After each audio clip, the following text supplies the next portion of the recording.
Салам радиосунда жаңылыктар.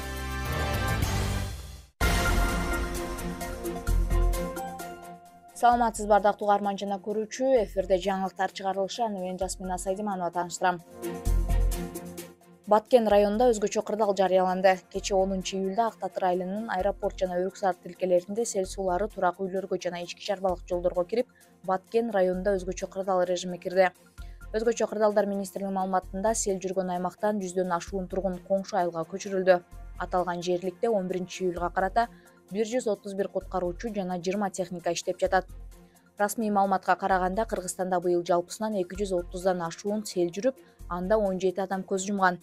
Анын 10 чактысы балдар. Ош-Баткен Разаков жолунун 80-81 чакырымындагы кесилишке жол кычырактар коюлду. Бул тууралуу Кызыл Кыяр шаардык мэриясынан билдиришти. Маалыматка ылайык, шаардын караван аймагындагы негизги кесилиште жөө жүрүүчүлөр үчүн 8, унаа айдоочулар үчүн 8 жол чырактар орнотулду. Ал үчүн мамлекеттик казынадан 1 миллион 500 миң сом каржыланып, курулуш иштери Кадамжай райондук номер 46 жол тейлөө ишканасы жүргүзүүдө, деп айтылат маалыматта. Күндүн маанилүү чыгарылыштары мына ушулар болду. Кийинки эфирден амандашканча салгамыбыз түз болсун.